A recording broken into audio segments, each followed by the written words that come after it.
ओम शांति। 9 अप्रैल 2025 बाबा के महावाक्य।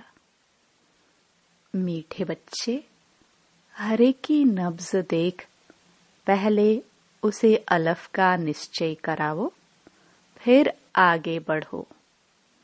अलफ के निश्चय बिना ज्ञान देना टाइम वेस्ट करना है। प्रश्न: कौन सा मुख्य एक पुरुषार्थ स्कॉलरशिप लेने का अधिकारी बना देता है? उत्तर: अंतर्मुखता का। तुम्हें बहुत अंतर्मुखी रहना है। बाप तो है कल्याणकारी, कल्याण के लिए ही राय देते हैं। जो अंतर्मुखी योगी बच्चे हैं, वह कभी देह अभिमान में आकर रूसते व लड़ते नहीं। उनकी चलन बड़ी रॉयल शानदार होती है। बहुत थोड़ा बोलते हैं। यज्ञ सर्विस में रुचि रखते हैं। वह ज्ञान की ज्यादा तिक तिक नहीं करते। याद में रहकर सर्विस करते हैं। ओम शांति। अक्सर करके देखा जाता है, प्रदर्शनी सर्विस के समाचार भी आते हैं, तो मूल बात जो बाप के पहचान की है, उस पर पूरा निश्चय न बिठाने से बाकी जो कुछ समझाते रहते हैं, वह कोई की बुद्धि में बैठना मुश्किल है। भल अच्छा अच्छा कहते हैं, परंतु बाप की पहचान नहीं। पहले तो बाप की पहचान हो।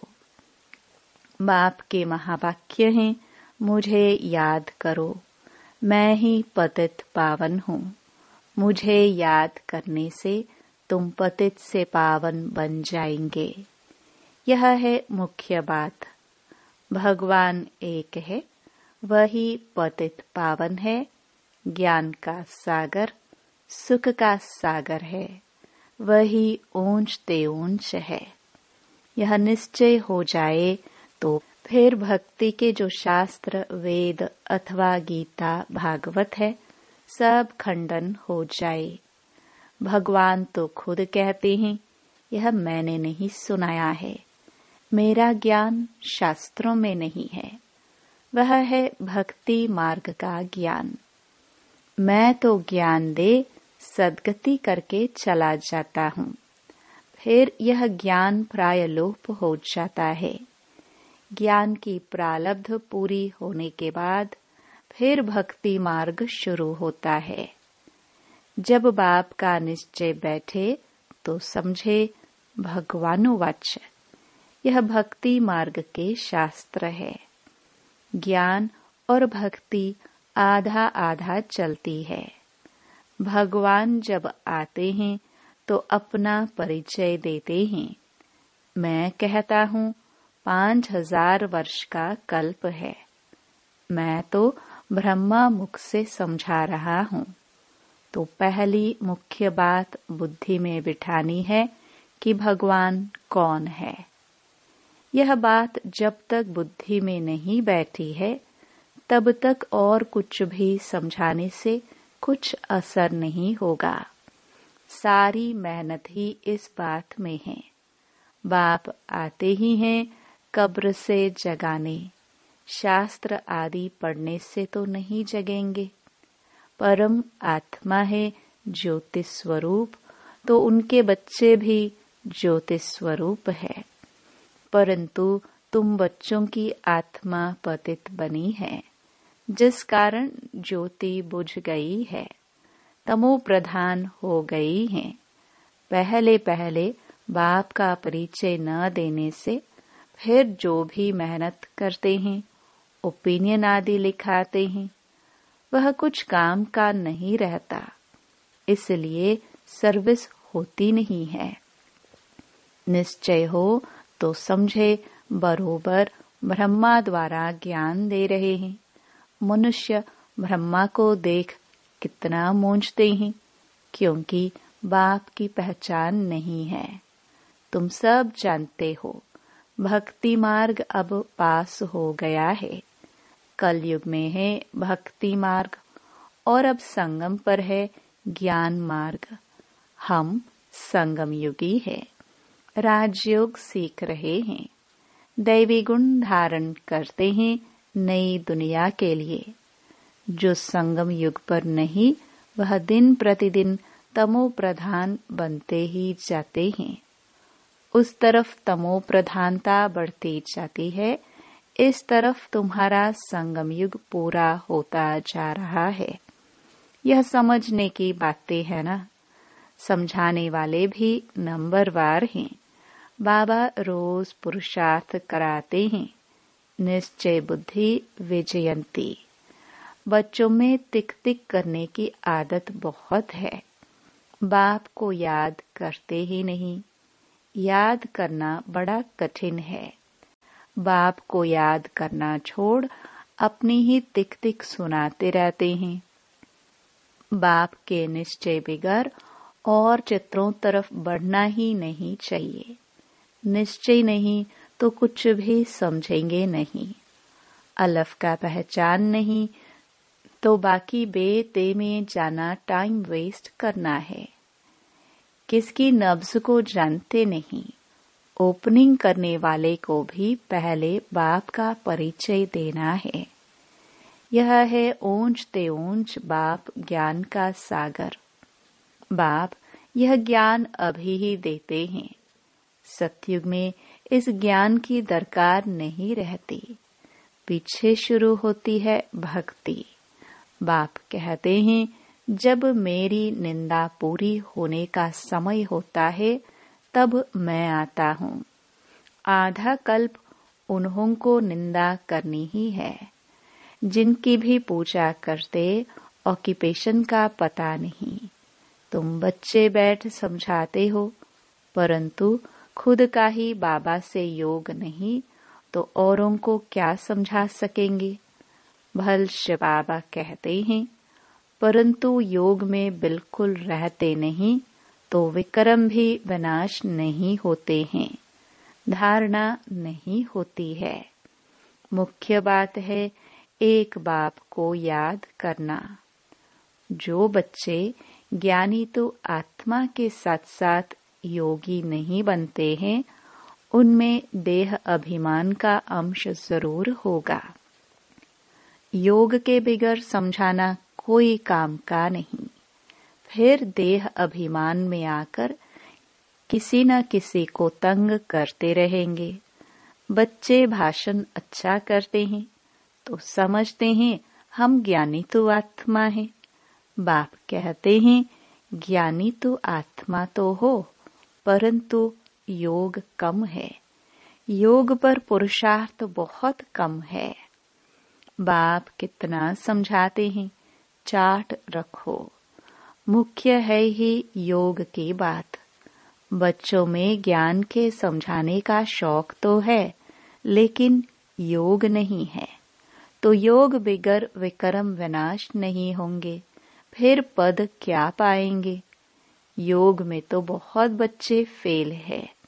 समझते हैं हम 100% हैं, परंतु बाबा कहते हैं 2% है। बाबा खुद बतलाते हैं, भोजन खाते समय याद में रहता हूँ, फिर भूल जाता हूँ। स्नान करता हूँ तो भी बाबा को याद करता हूँ। भल उनका बच्चा हूँ, फिर भी याद भूल जाती है। समझते हो, यह तो नंबर 1 में जाने वाला है। जरूर ज्ञान और योग ठीक होगा। फिर भी बाबा कहते हैं योग में बहुत मेहनत है। ट्रायल करके देखो, फिर अनुभव सुनाओ। समझो, दर्जी कपड़ा सिलाई करते हैं तो देखना चाहिए बाबा की याद में रहता हूँ। बहुत मीठा माशुक है। उनको जितना याद करेंगे तो हमारे विक्रम विनाश होंगे। हम तमो प्रधान बन जाएंगे। अपने को देखे, हम कितना समय याद में रहता हूँ। बाबा को रिजल्ट बतानी चाहिए। याद में रहने से ही कल्याण होगा, बाकी जास्ती समझाने से कल्याण नहीं होगा। समझते कुछ नहीं है। अलफ बेगर काम कैसे चलेगा? एक अलफ का पता नहीं, बाकी तो बिंदी बिंदी हो जाती। अलफ के साथ बिंदी देने से फायदा होता है। योग नहीं तो सारा दिन टाइम वेस्ट करते रहते। बाप को तो तरस पड़ता है, यह क्या पद पाएंगे। तकदीर में नहीं है तो बाप भी क्या करे। बाप तो घड़ी घड़ी समझाते हैं, दैवी गुण अच्छे रखो, बाप की याद में रहो। याद बहुत जरूरी है। याद से लाभ होगा, तब ही श्रीमत पर चल सकेंगे। प्रजा तो ढेर बननी है। तुम यहाँ आए ही हो, यह लक्ष्मी नारायण बनने। इसमें मेहनत है। भल स्वर्ग में जाएंगे, परंतु सजाए खाकर फिर पिछाड़ी में आकर पद पाएंगे थोड़ा सा। बाबा तो सब बच्चों को जानते हैं ना। जो बच्चे योग में कच्चे हैं, वह देह अभिमान में आकर रूसते और लड़ते झगड़ते रहेंगे। जो पक्के योगी हैं, उनकी चलन बड़ी रॉयल शानदार होगी। बहुत थोड़ा बोलेंगे। यज्ञ सर्विस में भी रुचि रहेगी। यज्ञ सर्विस में हड्डियां भी चली जाए, ऐसे ऐसे कोई है भी। परंतु बाबा कहते, याद में जास्ती रहो तो बाबा से लव होगा और खुशी में रहेंगे। बाप कहते हैं, मैं भारत खंड में ही आता हूँ, भारत को ही आकर ऊंचा बनाता हूँ। सतयुग में तुम विश्व के मालिक थे, सदगति में थे, फिर दुर्गति किसने की? रावण ने। कब शुरू हुई? द्वापर से। आधा कल्प के लिए सदगति 1 सेकंड में पाते हो, 21 जन्मों का वर्षा पा लेते हो। तो जब भी कोई अच्छा आदमी आए तो पहले पहले उनको बाप का परिचय दो। बाप कहते हैं, बच्चे, इस ज्ञान से ही तुम्हारी सदगति होगी। तुम बच्चे जानते हो यह ड्रामा चल रहा है सेकंड बाय सेकंड। यह बुद्धि में याद रहे तो भी तुम अच्छी रीति स्थिर रहेंगे। यहाँ बैठे हो तो भी बुद्धि में रहे यह सृष्टि चक्र जू मुहाफिक कैसे फिरता रहता है। सेकंड सेकंड टिक टिक होती रहती है। ड्रामानुसार ही सारा पाठ बज रहा है। 1 सेकंड पास हुआ, खत्म। रोल होता जाता है, बहुत आहिस्ते आहिस्ते फिरता है। यह है बेहद का ड्रामा। बूढ़े आदि जो हैं, उनकी बुद्धि में यह बातें बैठ न सके, ज्ञान भी बैठ न सके, योग भी नहीं, फिर भी बच्चे तो हैं। हाँ, सर्विस करने वालों का पद ऊंच है, बाकी का कम पद होगा। यह पक्का ख्याल रखो। यह बेहद का ड्रामा है। चक्र फिरता रहता है, जैसे रिकॉर्ड फिरता रहता है ना। हमारी आत्मा में भी ऐसे रिकॉर्ड भरा हुआ है। छोटी आत्मा में इतना सारा पाठ भरा हुआ है। इनको ही कुदरत कहा जाता है। देखने में तो कुछ भी नहीं आता है। यह समझ की बातें हैं। मोटी बुद्धि वाले समझ न सके। इनमें हम जो बोलते जाते हैं, टाइम पास होता जाता, फिर 5000 वर्ष बाद रिपीट होगा। ऐसी समझ कोई के पास नहीं। जो महारथी होंगे वह घड़ी घड़ी इन बातों पर ध्यान देकर समझाते रहेंगे। इसलिए बाबा कहते हैं, पहले पहले तो गांठ बांधो बाप के याद की। बाप कहते हैं मुझे याद करो। आत्मा को अब घर जाना है, देह के सब संबंध छोड़ देने हैं। जितना हो सके बाप को याद करते रहो। यह पुरुषार्थ है गुप्त। बाबा राय देते हैं, परिचय भी बाप का ही दो। याद कम करते हैं तो परिचय भी कम देते हैं। पहले तो बाप का परिचय बुद्धि में बैठे। बोलो, अब लिखो बरोबर वह हमारा बाप है। देह सहित सब कुछ छोड़ एक बाप को याद करना है। याद से ही तुम तमो प्रधान से सतो प्रधान बनेंगे। मुक्ति जीवन मुक्ति धाम में तो दुख दर्द होता ही नहीं। दिन प्रतिदिन अच्छी बातें समझाई जाती हैं। आपस में भी यही बातें करो। लायक भी बनना चाहिए ना। ब्राह्मण होकर और बाप की रूहानी सेवा न करे तो क्या काम का। पढ़ाई को तो अच्छी रीति धारण करना चाहिए। बाबा जानते हैं बहुत हैं जिनको एक अक्षर भी धारण नहीं होता है।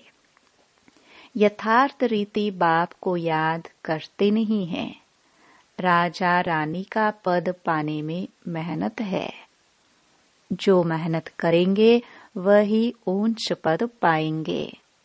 मेहनत करे तब राजाई में जा सकते। नंबर 1 को ही स्कॉलरशिप मिलती है। यह लक्ष्मी नारायण स्कॉलरशिप लिए हुए हैं। फिर हैं नंबरवार। बहुत बड़ा इम्तिहान है ना। स्कॉलरशिप की ही माला बनी हुई है। 8 रत्न है ना। 8 हैं, फिर है 100, फिर है 16,000। तो कितना पुरुषार्थ करना चाहिए माला में पिरोने लिए। अंतर्मुखी रहने का पुरुषार्थ करने से स्कॉलरशिप लेने के अधिकारी बन जाएंगे। तुम्हें बहुत अंतर्मुखी रहना है। बाप तो है कल्याणकारी, तो कल्याण के लिए ही राय देते हैं। कल्याण तो सारी दुनिया का होना है, परंतु नंबरवार है। तुम यहाँ बाप के पास पढ़ने लिए आए हो। तुम्हारे में भी वह स्टूडेंट अच्छे हैं जो पढ़ाई पर ध्यान देते हैं। कोई तो बिल्कुल ध्यान नहीं देते हैं। ऐसे भी बहुत समझते हैं जो भाग्य में होगा। पढ़ाई की एम ही नहीं है तो बच्चों को याद का चार्ट रखना है। हमको अब वापस घर जाना है। ज्ञान तो यहाँ ही छोड़ जाएंगे। ज्ञान का पाठ पूरा हो जाता है। आत्मा इतनी छोटी, उनमें कितना पाठ है। वंडर है ना। ये सारा अविनाशी ड्रामा है। ऐसे ऐसे भी तुम अंतर्मुखी हो, अपने से बातें करते रहो तो तुमको बहुत खुशी हो कि बाप आकर ऐसी बातें सुनाते हैं कि आत्मा कब विनाश नहीं होगी। ड्रामा में एक एक मनुष्य का एक एक चीज का पाठ नोंधा हुआ है। इनको बेअंत भी नहीं कहेंगे। अंत तो पाया है, परंतु यह है अनादि। कितनी चीजें हैं, इनको कुदरत कहे। ईश्वर की कुदरत भी नहीं कह सकते। वह कहते हैं हमारा भी इसमें पार्ट है। अच्छा, मीठे मीठे सिखिलदे बच्चों प्रति माता पिता बाप दादा का याद प्यार और गुड मॉर्निंग। रूहानी बाप की रूहानी बच्चों को नमस्ते। धारणा के लिए मुख्य सार। पहला, योग में बहुत मेहनत है। ट्रायल करके देखना है कि कर्म में कितना समय बाप की याद रहती है। याद में रहने से ही कल्याण है। मीठे मनुष्य को बहुत प्यार से याद करना है, याद का चार्ट रखना है। दूसरा, महीन बुद्धि से इस ड्रामा के राज को समझना है। यह बहुत बहुत कल्याणकारी ड्रामा है। हम जो बोलते हैं वह करते हैं, वह फिर 5000 वर्ष बाद रिपीट होगा। इसे यथार्थ समझ खुशी में रहना है। वरदान, अपने श्रेष्ठ जीवन द्वारा परमात्म ज्ञान का प्रत्यक्ष प्रूफ देने वाले माया प्रूफ भव। स्वयं को परमात्म ज्ञान का प्रत्यक्ष प्रमाण व प्रूफ समझने से माया प्रूफ बन जाएंगे। प्रत्यक्ष प्रूफ है आपकी श्रेष्ठ पवित्र जीवन। सबसे बड़ी असंभव से असंभव होने वाली बात प्रवृत्ति में रहते परवृत्ति में रहना। देह और देह की दुनिया के संबंधों से पर न्यारा रहना। पुराने शरीर की आंखों से पुरानी दुनिया की वस्तुओं को देखते हुए न देखना, अर्थात संपूर्ण पवित्र जीवन में चलना। यही परमात्मा को प्रत्यक्ष करने व मायाप्रूफ बनने का सहज साधन है। स्लोगन, अटेंशन रूपी पहरेदार ठीक है तो अतीन्द्रिय सुख का खजाना खो नहीं सकता। अव्यक्त इशारे, कंबाइंड रूप की स्मृति से सदा विजयी बनो। बाप को कंपेनियन तो बनाया है, अब उसे कंबाइंड रूप में अनुभव करो और इस अनुभव को बार बार स्मृति में लाते लाते स्मृति स्वरूप बन जाओ। बार बार चेक करो कि कंबाइंड हूँ, किनारा तो नहीं कर लिया। जितना कंबाइंड रूप का अनुभव बढ़ाते जाएंगे उतना ब्राह्मण जीवन बहुत प्यारी मनोरंजक अनुभव होगी। ओम शांति।